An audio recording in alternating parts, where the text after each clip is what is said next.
Hi, welcome to the AusComX Show. I'm here with Shane, and tonight we are talking all about Battle for Bustle with the one and only Leigh and Peter Wilson. Unfortunately, today Shane won't be talking as much as, unfortunately, he has a sore tooth. But otherwise, I'm here to talk all things announcements and upcoming shows. So for everyone watching tonight, we have got Let's Make a Comic Book tomorrow at 7:30 Eastern Standard Time. So last week we found out that Bitsy owes a space octopus $20. So make sure to tune in tomorrow and find out why, perhaps. Friday night, Drink and Draw. That is actually going to be a special show, and that is on at 8:30 Eastern Standard Time. And that is going to be Nicole Kane and Chris Pitcairn's debut as the host. So if you hadn't already known, Drink and Draw will be on every week with the original and the new crew in rotation every fortnight. So you can catch a show every week. This week's theme will be Batwoman. So make sure you can also send in artwork for both shows. And that is, I believe, provided by a link down below. So make sure you send in your artwork for Bitsy the Stray Cat and Batwoman. If you are interested in going on a show, make sure to register your interest as well. I think we've got a link down below too, so you can be on one of our shows. We'd love to have you on. Otherwise, for announcements, I believe we've got Stellar Lands by Max Ferrata launching tomorrow, which is really exciting. So make sure you get onto that. Otherwise, a reminder for The Moose is going to be ending at the end of the month. So make sure you jump on that. For August, the Mac Bros, who've done Gods Among Men, they'll be at BenderCon on the 25th of August with special hardcovers, collector cards, and other comics titles. So make sure you catch them there. But otherwise, let's proceed on with the show and find out all things about Battle for Bustle. When you're ready.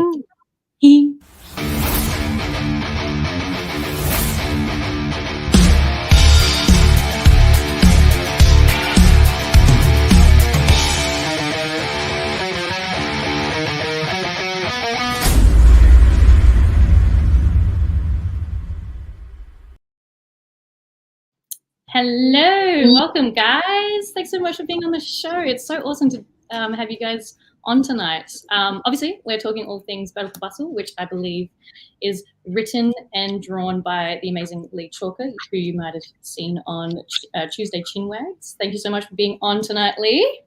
Thank you very much for having me, Sheydin. I'm very happy that you're happy, and I'm very happy to be here. So yeah, I'm looking forward to it. And of course, the amazing Peter Wilson above me, who did the lettering and editing. So amazing to have you on the show. Thank you for having me. Absolutely. Let's jump straight in. Battle for Bustle, when I read it, was so striking in the artwork, Leigh. It's super contrasting, and there's so much detail in your artwork that I've always admired. So reading this particular issue was just phenomenal. Perhaps either one of you, if you guys want to, maybe give your best elevator pitch, perhaps if anybody watching tonight hasn't read it yet. Oh, okay. I'll have a go, and Pete, you can correct me. Look, it's basically it's a dystopian future in a very large megalopolis. The city is called Bustle, and there are 5 classes from top to bottom, and there's a 6th unofficial class. Basically, it's machinery versus people caught up in tech and machinery, and there's an element of humanity that have gone back to basics and believe in nature and simple living and faith and peace and harmony, etc. And they're trying to grind out a living amongst the encroaching megalomaniacs, basically, that are trying to like take over like this city and wipe out all free will. A gentleman who was in the lower class of pedestrian called Christopher Battle 091177 was frustrated and basically cracked, as people can do under certain amounts of stress. So he struck an authoritative figure in his workplace, and this was the first element of rebellion that had been seen in the city for several hundred years. It brought forward the authoritarians and their leader A1 to, basically quell this, act of defiance. And through this act of defiance and him basically fighting against the arch nemesis who the whole city feared and embarrassing him, he created, basically, he turned himself into a martyr. He disappeared for 15 years and was tortured, tormented, kept alive as a plaything to be experimented on. And over time, certain elements of rebellion and uprisings began happening. And then basically a group led by Reverend Frank, Lennox Hansen, Saab Rademacher, and Habiki Gecko decided to break Christopher out of incarceration and bring him back into the real world. And it's about a man who was subjugated, treated like an animal, and is caught up between being treated cruelly, having lost his family, being broken down to become less than an animal. And these people, while trying to encourage him to lead their city to freedom and overthrow this authoritarian regime, are also trying to treat him as gently as possible and lead him back to humanity and help him to rediscover the fact that he was a father, a brother, like a nephew, a friend, and basically find his humanity along the path. So this series here of Volume 2, Issue 1, starts off with him having been rescued and in the lower depths of Bustle, which is the caverns and caves of the old city, because Bustle has been built up over several thousand years on top of the old cities. So there's just, layers and layers and layers of old buildings, etc. And he's currently in Agal City, which is basically a home of warrior monks, and they are trying to bring back Christopher and teach him what he is all about and what he's doing. So that's where we're at with Volume 2, Issue 1. And if you haven't read the first volume before, this is, I think, I designed it around being able to pick this comic up and just flow into it as its own separate story anyway. So it's up to the individual whether they want to go back and see things or whether they want to start from here. So, that's basically it in a not so small. Well, actually, I had the honor of doing just that. So I launched myself straight into this. And I want to do just that, is I want to pick up those recent 4 issues beforehand and read through, because it's really deep kind of story. And you really do portray the dystopian aesthetic really, really well. And there's just so much to look at on the page. It's really, really beautiful detail that you put in. But I guess, for a question for you both, because obviously you both have got respective comics, I really want to know how you would describe your art writing styles. Maybe we can go with you, Peter, first.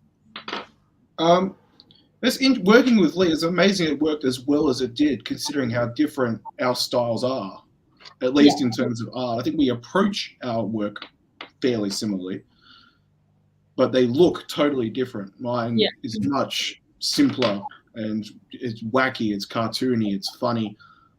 Leigh's really reflects Bustle in that it's brutal, it's detailed, it's, you feel the characters, what they're going through just by looking at them. I hope you do it, but mine's, an alien getting clobbered over the head versus the man going through 15 years of trauma and discovering Zen meditation and coming out the other side. But I do think we have a lot of core things in common, which is that, we work from the heart. If it doesn't particularly grab us, we won't do it. Yeah. And we're both fairly detailed oriented, I think, in our art. Absolutely. Yeah. So coming together like that was really a lot of fun. We kind of just got each other quite quickly, I think it's safe to say. Mm. Yeah, absolutely, absolutely. How would you describe your artwork, Leigh?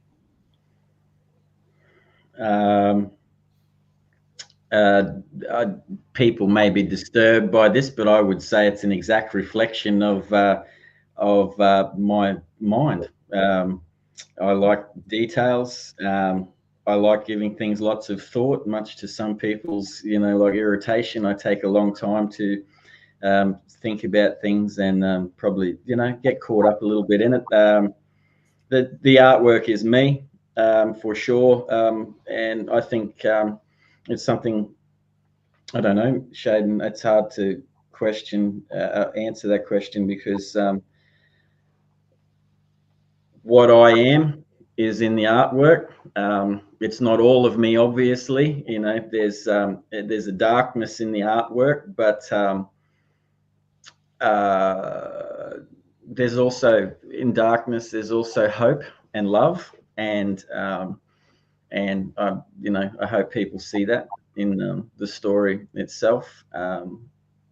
And yeah, it's well, in a weird way, it's autobiographical. Peter knows this.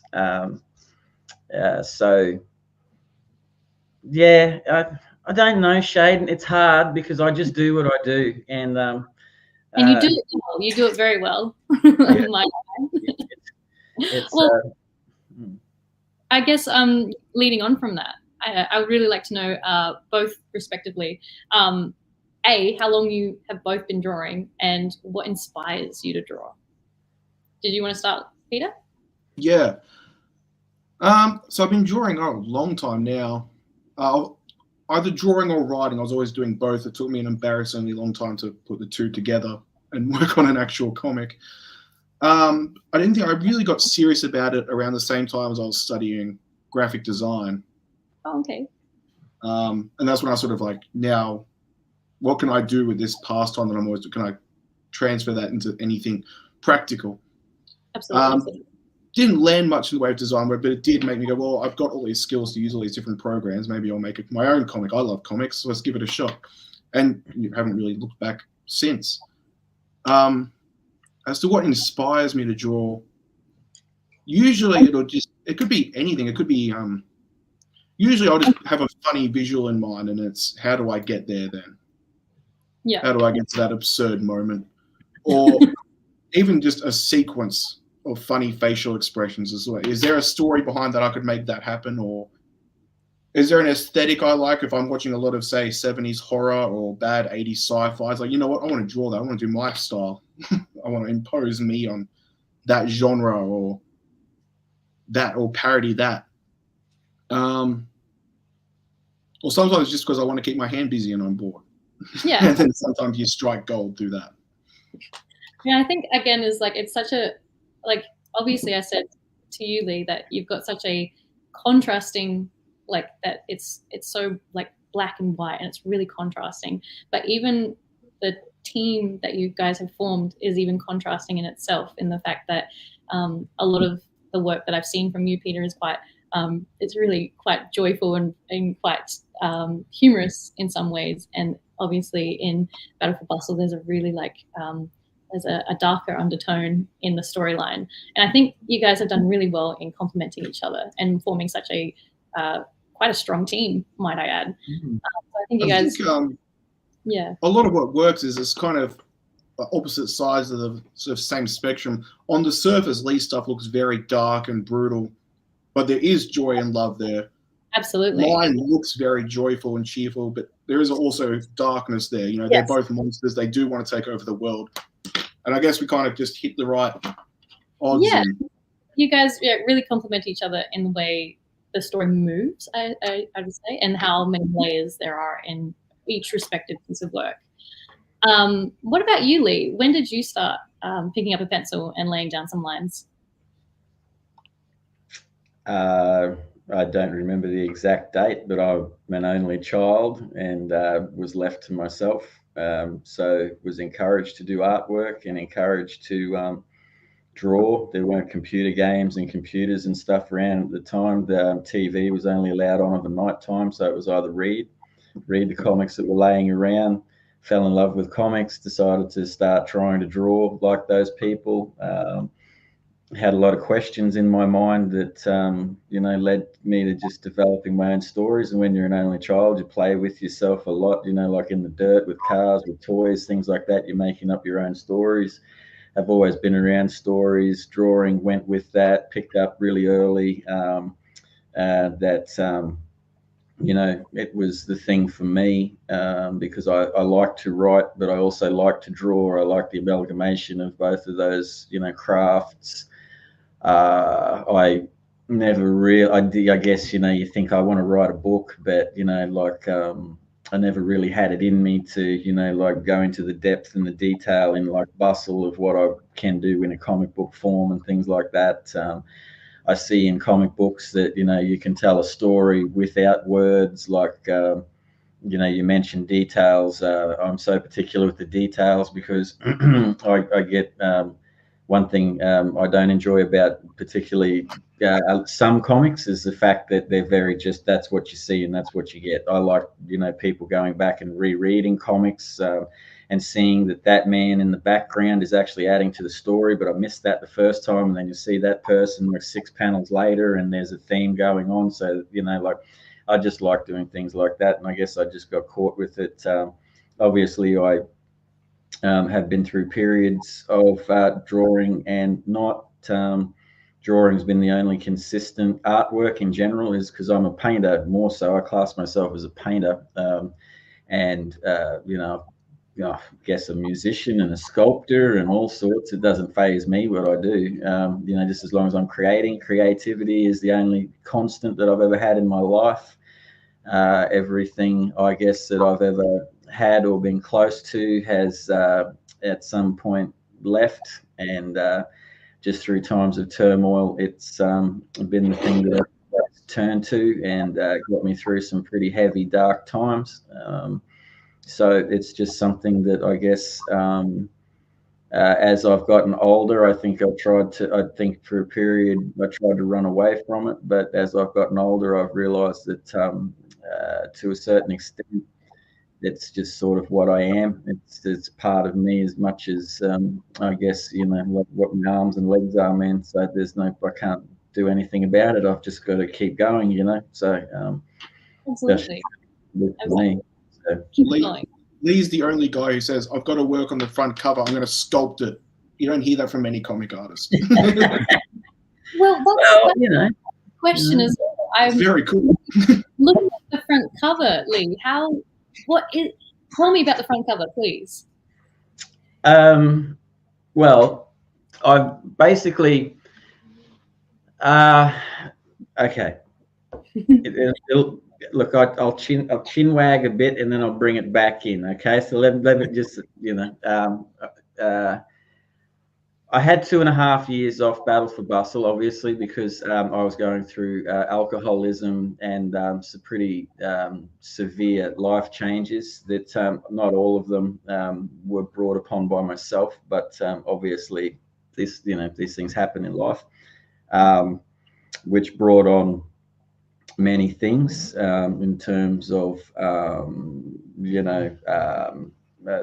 spiritual path and a veering off into varying, just a different style of thought and life, really, man, and awakening to different things and stuff.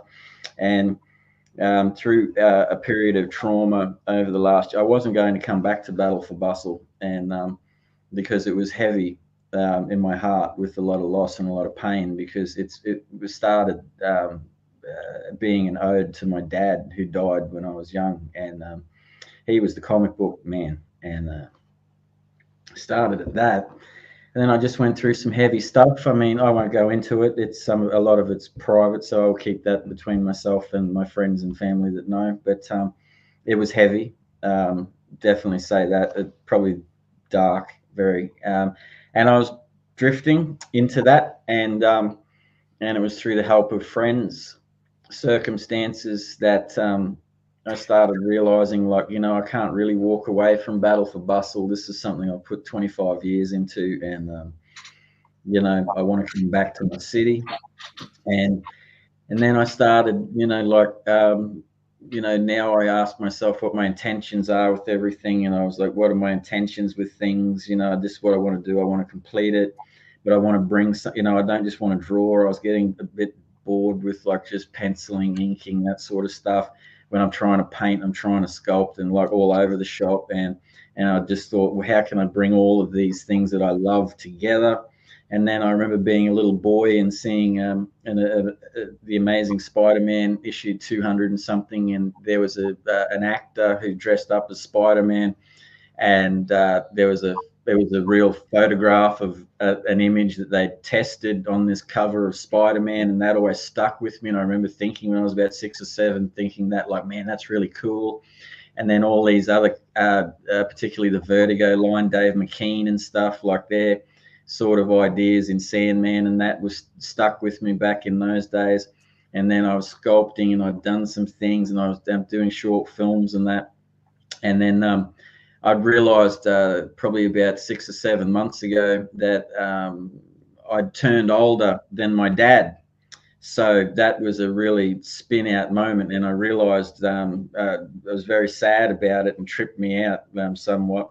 But then also in perspective and having time to myself to, I guess, analyze and go back through things and reflect, that I realized the Battle for Bustle was no longer his story. Now it was mine. So that opened the door to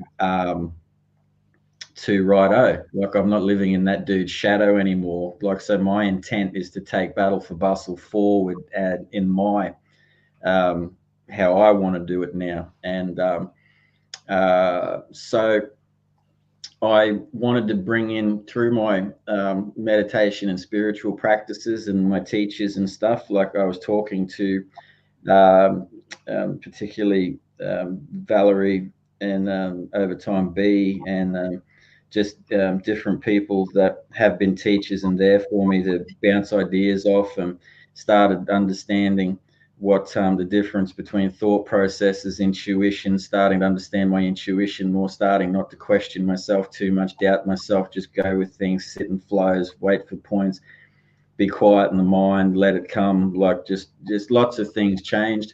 And then I started to, the story started developing again, and I could piece it together, and I changed a few things, and I brought in Zen Buddhism to it, and I brought in, like, a lot more love and harmony and family and things that make life good when, everyone. And so that's where the differentiation, it became really, like people, the one thing that I find that I get really frustrated with about how we live now is that no one seems to have time to themselves. They don't seem to be happy with what they have. They seem to be wanting, yep, I've got it, and move on to the next object, and the next thing.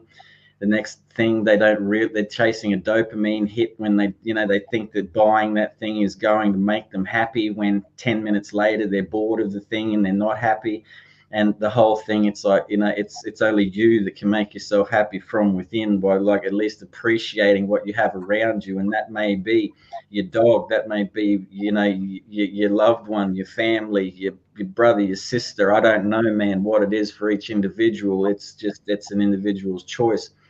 So I just see people just sort of zoning and droning around, man. And I guess nature and people being amongst it, and simplicity seems, like be a bit shunned at the moment. So I really brought that, tech mech versus nature nurture sort of back into it. And then when I got to the sculpture, I realized that the best thing to do to express that and be a real point of like, hey, I've changed, and this is how the story's going, is the sculptured arm of Christopher, with all the wires in it. And the thing that he's grasping onto is a flower. And as he's opened his hand, I'm hoping that amongst all the horror and the turmoil, and people have said it's a bit overwhelming and it's brutal and stuff like that, but I hope people, while they look at that, they can also focus on the flower and see that amongst the brutality there's beauty. So I guess it's a matter of perspective. So it seemed the obvious thing to do to me based on what my thoughts were of that Spider-Man comic. It's something I wanted to try. I did it. It's about 1 meter by 90 centimeters big. It took me about 3 days to sculpt. I wired up the hand. I was keeping an eye on particular flowers. Peter was with me. I was showing him, like, I had flowers. Does this work? What do you think? I like this flower. I like that shit, you know, like, and I'd set it up in this room, my studio, and I'd hung lights and everything. And I had all this idea that I was going to like get particular lights and do. And then I've got a model of a Millennium Falcon hanging on the from the roof there, and I just had a little LED torch. And I just, you know, like you got it in your mouth and you're trying to set things up, and all the lights were out. And I was having a cigarette, and I thought I'll just put the LED torch up on the Millennium Falcon. And as I was doing it, it was dark. The Millennium Falcon, due to the weight, sunk down and then started swinging. And it was just swinging straight across, like, man, it was just one of those weird moments. And it was like, oh, dude, like, this is it. And yeah, just jumped up and got like a couple of, you know, minutes worth of footage, and then sat there and took a multitude of photographs, only to realize that the first photograph was the best, as you do. And that first photograph is that cover. And as soon as I saw it, I thought, no, that's it. Like, you know, that for me sums up everything in one image for what it's about moving forward. So that's how that came about. I think you've captured it really, really well. And I think, funnily enough, there's a few comments that have actually come through, Shane. I believe sorry. Spider Guy said that cover is lit with a fire emoji.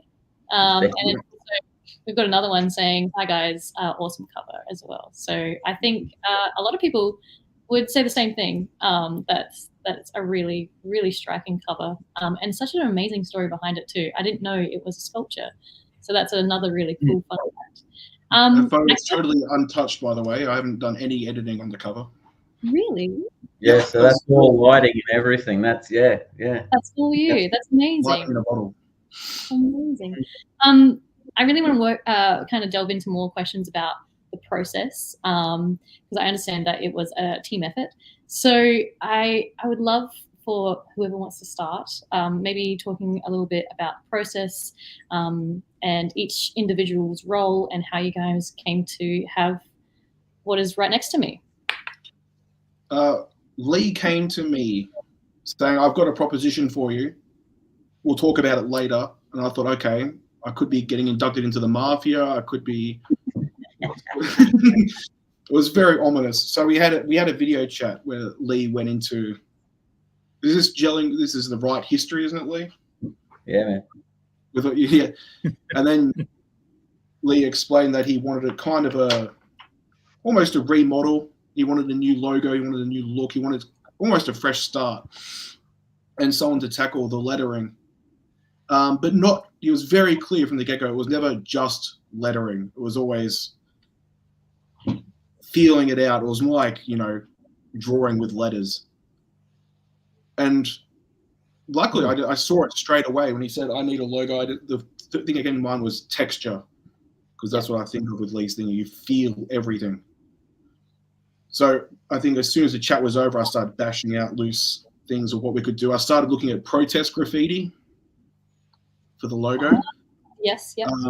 The idea is some poor citizen in Bustle had enough, threw up a quick thing with a big roller brush and ran off. Amazing. And then Leigh threw in the fists. He said he wanted something with people and the city. So you've got the protest fists in 1B, the city in the Bustle. And yeah, it came together really quick, and it was just a lot of fun. And then the art came in thick and fast. I touched it up to make the blacks a bit richer, really. I didn't touch the artwork except for that. And I think Leigh's first feedback when I started handing back lettering samples was, that's awesome, but more. Push it. Get weird with it. Really feel it out. And it was a lot of fun. It was like, stuff I can't do in photos because it just wouldn't work, I could do for this. So did you find that there was like quite a bit of freedom in doing that? Such a big contrast from your personal projects to doing this. Yeah. I'd also love to ask whether or not there were any challenges or if there were any things that you really enjoyed doing in that process. I really enjoyed, instead of having, I mean, my characters mostly just shout angrily, so they're just big lettering. The more nuanced, you know, A1, the villain of the piece, he goes from shouting and, you know, being bombastic and loud, but when he's quiet, he's scarier. He has a much more menacing, chilling voice. So really exploring that with the lettering and making it, you know, you almost have to feel it as you type it. And then drawing the speech bubbles. No two speech bubbles in this one are the same. They're not circles. They're custom shapes. Each one is kind of to complement Leigh's style more. Yeah. So, you know, some guys have very fluid speech bubbles. They're very soft, almost if they're whispering. A1s were just jagged lines all the way through. Like he's spitting them out. He's carving the words onto the page. Yeah. And it was, yeah, every time I thought, that looks pretty cool, they said, yeah, it's cool, but you can do more. Yeah. Absolutely. And so, like, it was awesome discovering all these new textures and we got into a pretty good groove, I think. Yeah, absolutely. It seems like it came together quite seamlessly. It did. Yeah. What about you, Leigh? Were there any challenges or anything that you really enjoyed about this particular issue of Battle for Bustle? No challenges with Peter at all. Peter, from my perspective, Peter was exactly what I needed and knew he was going to be. That was an intuitive decision on my behalf. I'll talk about Peter's involvement, and then I'll talk about my challenge with the thing. Yeah, I'd love to hear. Yeah. Obviously known Peter a long time. Peter and I have been friends for ages. Fan of his work, seen everything he's done, read everything he's done. He just admired his calm, his peace. And at that time, it was just someone, I guess, I'd come out of a really frenetic, angry period of my life, and I needed someone calm that was gentle to a certain extent. And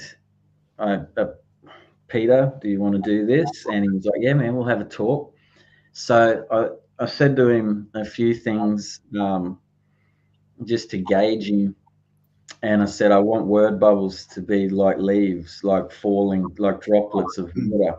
And he was like looking at me. And I said, I don't want anything to be like that. If it's going to be like that, I want it to be like this. I want more. If you want it, you know, like I want it to be big, bold. I don't want you to follow rules. I want you to push it outside panels. I want you to push, you know, I just want limits like pushed out. And I told him, I said, dude, I've just been going through all this stuff. And when I was talking about, like, I want it to be like water, I want it to like that sort of thing. I was like, look, I apologize to you if this sounds ridiculous. And Pete was like, nah, man, I get where you're coming from. My dad did something like you did 2 years ago. He's like, you know, like he's like you now. He's all calm and he does his meditation and he's all on this. And straight up, Pete was like, yeah, man, I got you.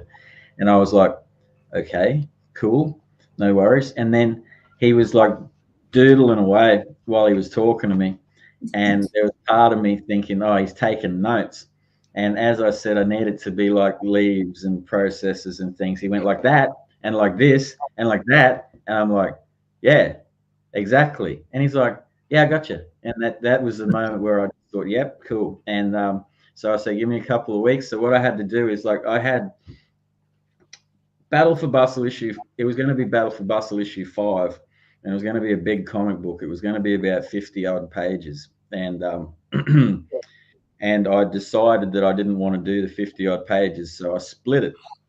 But I didn't have a page limit at the time because I had to obviously let it go to where I thought it could naturally stop. So this one is what it is now, and Pete and I moved on with everything from there. I didn't necessarily need to see anything from Peter. I just knew it was the right thing to do once I'd seen the logo. And I obviously have a couple of people that I trust dearly with, like that I speak to about, what do you think of this direction? And they were very much like, yes, mate, that's we see that. And just with how the words were, the writing of it, I just, there was nothing, it was just absolutely pure flow from my time with Peter. Everything we spoke about, every we hit every mark. I was not someone that was on top of him all the time. I was busy doing other stuff while he was doing that. I allowed him to have his freedom. Um, and that in itself was like the difficult part for me, and one of the difficulties, Sheydin, to get back to the main crux of the story is, like, I've been working on this comic book for 25 years, man. You know what I mean? And Wow. I've always had an element of control. Yeah, I started this in like 1998, mate. And so to give up, I've had other people help me and work with me. And I guess it wasn't enjoyable to a certain extent, hence the heaviness of it being so long. Like in creation, you go through a lot of changes in your life, and ups and downs. And so it was I knew it was something in me too that I wanted to give Peter and invite him into my world to play. But I also knew that I didn't want to be the person that was this control freak. You know what I mean? There's a certain element of when you invite someone in, you have to let them be them, because that's the beauty of that person. And yeah, so Absolutely. and the trick is, I guess, like, it's a comeback to a certain extent. But yeah, I guess to a certain extent, the comeback is personal, because I'm sort of, I guess, apologizing to myself. It was difficult. It was difficult, but the end was beautiful. So, Absolutely. Yeah. And I think, yeah, again, you guys complement you guys complement each other so well. I think you guys are honestly quite the dream team. And I guess what better person to have by your side than Peter Wilson? Having said that, I do apologize, guys. I have just realized I've plugged my laptop into charge, but I haven't actually switched the power outlet on, so I do apologize. I'm just going to step aside. I've done that before, mate. I've done that before. Don't worry about that. Yeah. I think I did that last week on a chin wag. Also, I'm not in my usual settings and everything is all out of whack, but that's okay. Onwards. I guess now kind of moving into a little bit more of the tail end of the show. I really enjoy these kind of questions because they kind of ask a little bit more about the comic scene and perhaps what you guys have got in store in the future. And having said that, have you guys got any future projects on the horizon at the moment? Did you want to start, Peter? Yeah, I'm plugging away on Foes 2 at the moment. As always, I thought it'd be ready by the end of the year. It won't be, but it's getting there. Good progress. It'll be 2 self-contained stories. Amazing, amazing. One will be slightly darker. It's a parody of The Exorcist.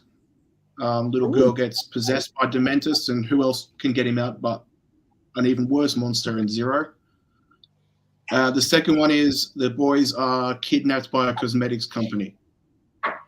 We're no longer allowed to do tests on animals, but they are allowed to do tests on monsters because they don't technically exist. So it's a bust out with Bigfoot and all the others.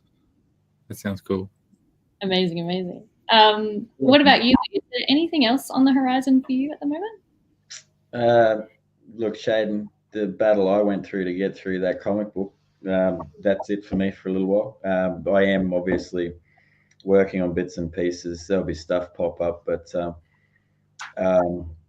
man, I'll finish whatever I'm finishing next when it's finished, I guess. So it's just a matter of once once the vibe and the feeling's right, and I'm in the right headspace, like I'll start the next issue of Battle for Bustle. Pete will be with me again for that, because it's heavy. It's heavy stuff. But I'm just having a little break at the moment. It's I'm just enjoying chinwags. But come August, I'll have a few weeks off chinwag too, just to my mind is a fortress, Leigh. Thank you, Ben. Yeah, and I'm just going through the motions at the moment. Being very proud that I finished this project for my own reasons. It nearly didn't happen. I nearly walked away from it all, and if it hadn't have been, just right now, I'm just going to not be one of those people that jumps into the next thing. I just want to just take this moment to like reflect on the last 2.5 years and just have a moment and just like soak it in. And you should definitely enjoy that moment. You've definitely earned it. And cross those bridges as you get to them. That's right. I really enjoy asking this question as well, because I always find it really insightful and how each artist approaches it, because I think we all tend to cross this challenge from time to time, and that is a creative block, and how you guys both get through it. Did you want to start, Peter? Usually, if you get a creative block, it's a sign that you need a rest, I find. Usually the quickest way is to do something completely new, even if it's as simple as watching a movie you know nothing about, walking somewhere you've never been before, trying something new. I'm lucky because I do the drawing and the writing and the lettering. If I've got a block on one thing, I can usually jump ship and do the other. Yeah. And that helps as well. So I don't want to say if you've got a creative block, pile on and do more creative things. You might get into trouble, but give it a shot. Try something slightly. Try a new hobby. Try something. Yeah, absolutely. Would it be the same for you, Leigh? Do you take rests and you find that helps, or? Look, I haven't taken too many rests for the last 2.5 years because it's got me through things. So I've just kept the momentum and giving up one addiction in terms of, a couple of addictions.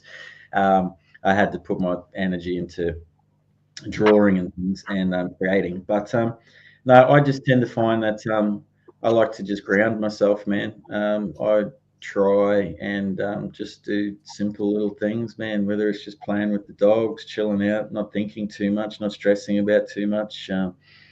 If I have a blockage, I don't push it. I'd accept it, and I just, I know that it will pass, and I'll come back to it the next day, and if it's still there, I'll just walk away and go and do something, like, I don't know. I just have a different look at things. I used to force things and push a lot of things sometimes, and I find that when you force anything, man, whether it be people or projects or whatever, it turns to shit. Like it doesn't work, mate. You know what I mean? Like, so I'm just a little bit more like, no, I've learned those lessons now, man. Like if it's not moving, I just let it, just give it time, man.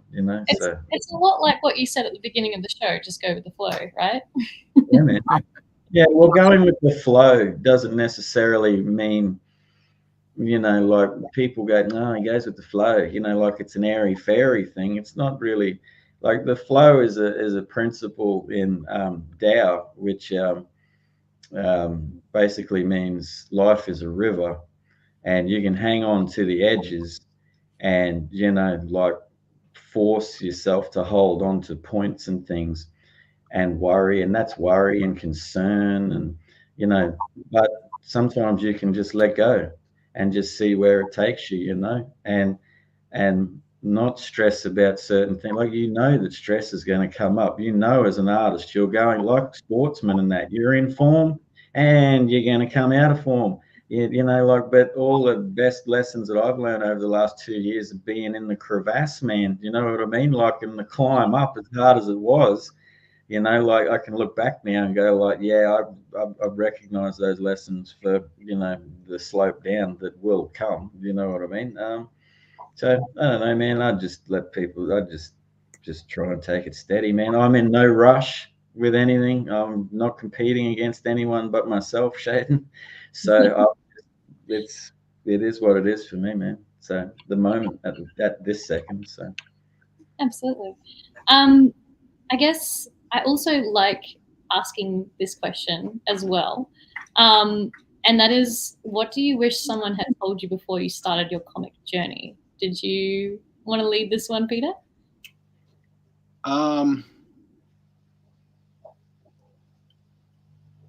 Yeah, I guess the big one was get used to repetition. It's not like doing a drawing. Get used to drawing. If you've got a set background, get used to drawing that background from a lot of different angles. Get used to seeing your characters in all sorts of ways.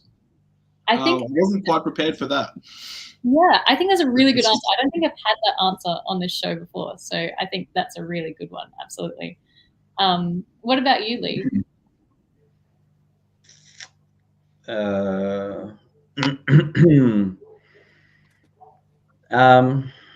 I probably would have started on smaller projects, like that would have been wise, instead of going into like a 25-year, like giant, life spanning, saga. But look, man, along the lines, I guess it's like, just do what you got to do. It's like, if that's what you want to do, then do it. Like if you listened to everyone that told you wouldn't do anything, then you just wouldn't get anything done. And sometimes, you got to drive, you got to listen to what your creative voice is telling you. If that's what you want to do, give it a go. If it doesn't work, just pull up, hold, like come back to it, work on something else. I mean, I don't know, man. It's like you take people's advice, you listen to some good stuff, you listen to some bad stuff, you take it on board what you want. I don't know, man. I'm not much of a teacher. I don't know. I just think people just do what people should do. As long as you're not hurting and, like maiming people, man, then, like just enjoy your creativity. So, because it's can help in many ways, mental health and all those sorts of things. And, if more people were creative, the world would probably be a better place, man. So, yeah, I'm not going to, so do what you got to do. We've got another comment coming in saying that they too liked the logo. So kudos to you, Peter. Thanks, I think you've done an amazing job on that. Thank you. Another really cool question for you guys. What do you think the Aussie indie comic scene needs more of, in your opinion? We'll start with you, Peter. Oh, tricky. Money.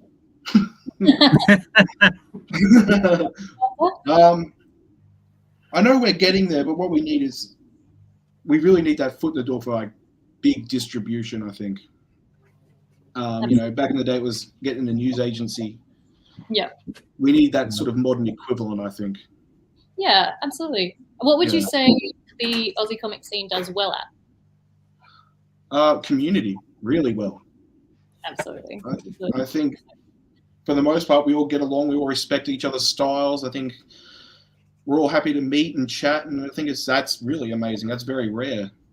Absolutely. And I think, to go off of that, I think there's a lot of support there too. Obviously, quite a few people in the comments are regulars on some of the shows too, so it's always for you guys there too, supporting other artists. What about you, Leigh? What would you like to see more in the community? Look, Sheydin, to be honest with you, man, I don't really know how to answer that, because I don't.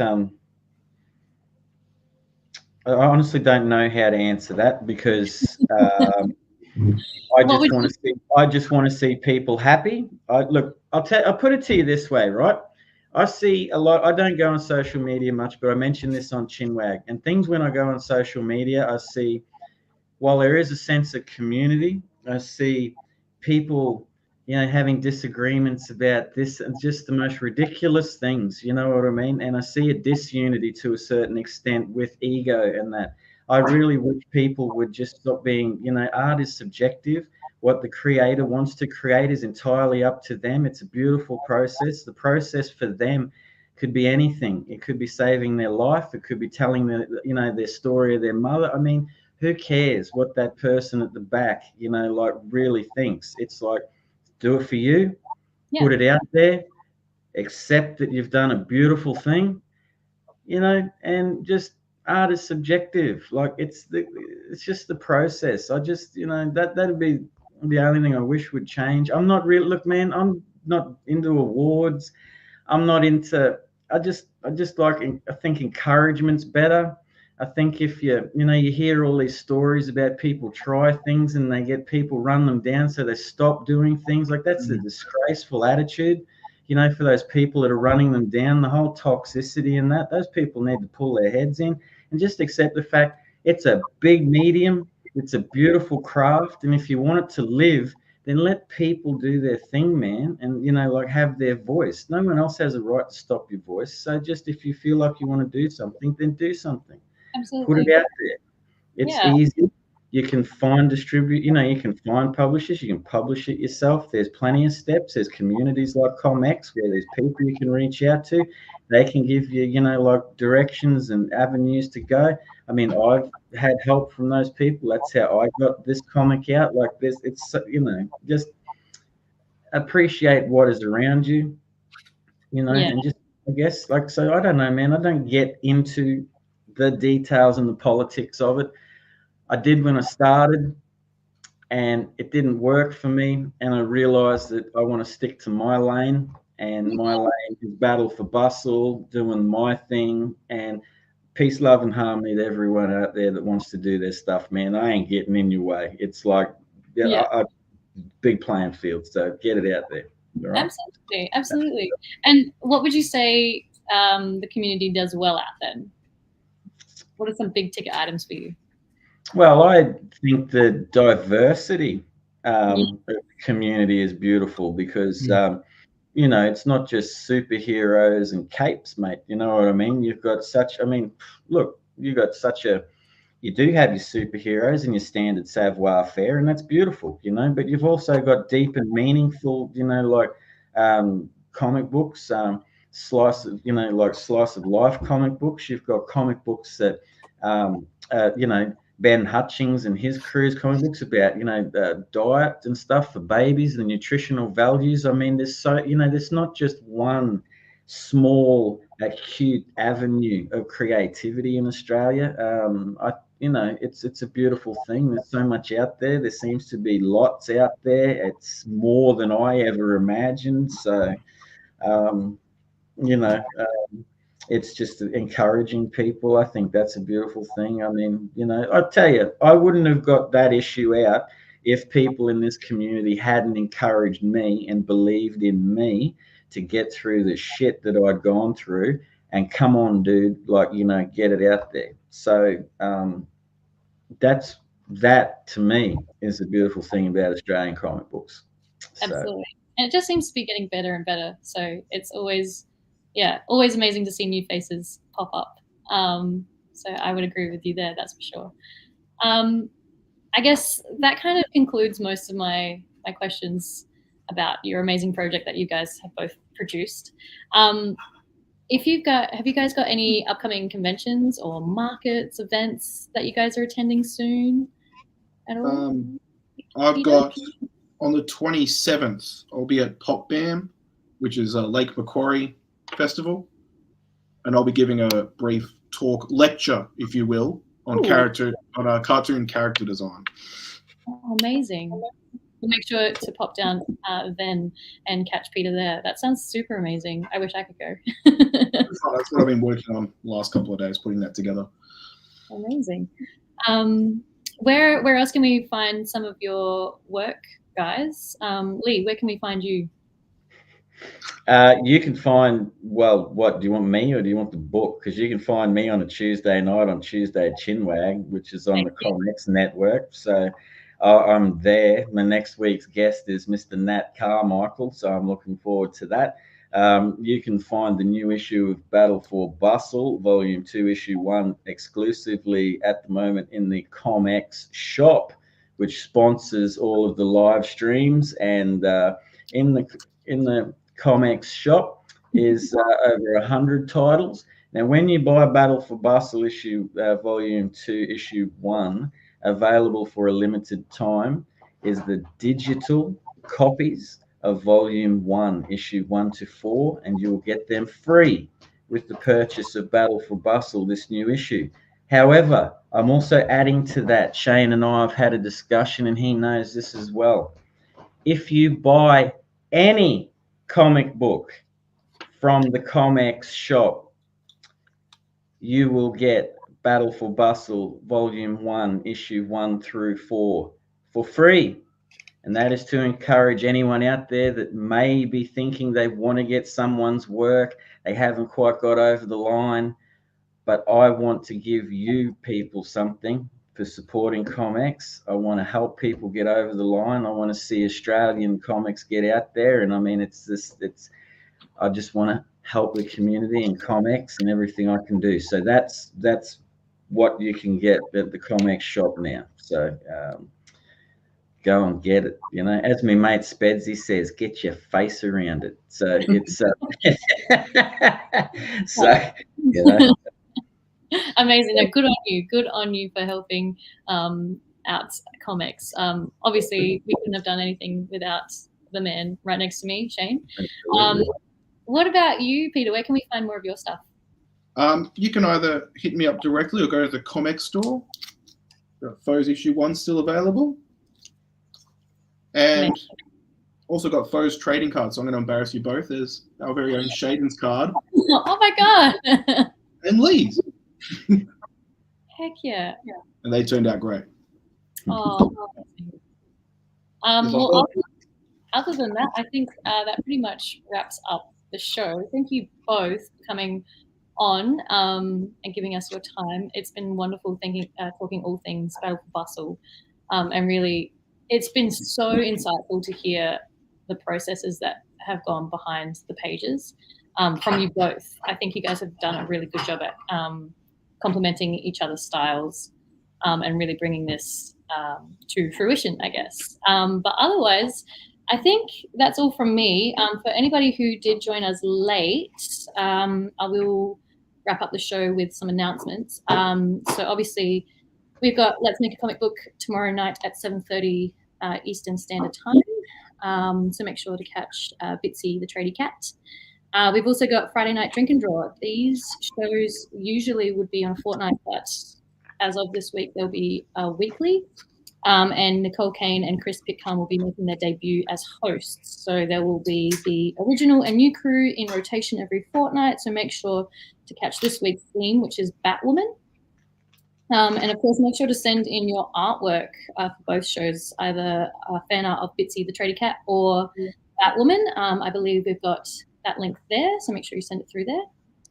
You can also register your interest if you want to be on the show. I believe we've also got a link for that too, just there. As for announcements, just another reminder, Stellar Lands by Max Ferrata is launching tomorrow, so make sure you get on board with that. And if you haven't already, make sure to jump on Vamoose. That's going to be until the end of July. Otherwise, you can catch the Mac Bros at SpendCon on the 25th of August. They'll be there with their limited edition hardcovers, collector cards, and also some comics titles. But otherwise, you can also catch Leigh Chalker on his Tuesday Chinwags. Again, I just want to thank you guys for being on the show. It's been amazing. And thanks for everyone for tuning in. We'll see you guys in a fortnight. Thanks so much. Thanks, guys, for watching. Bye. Check out comx.cx for all things comics and find out what comics is all about. We hope you enjoyed the show.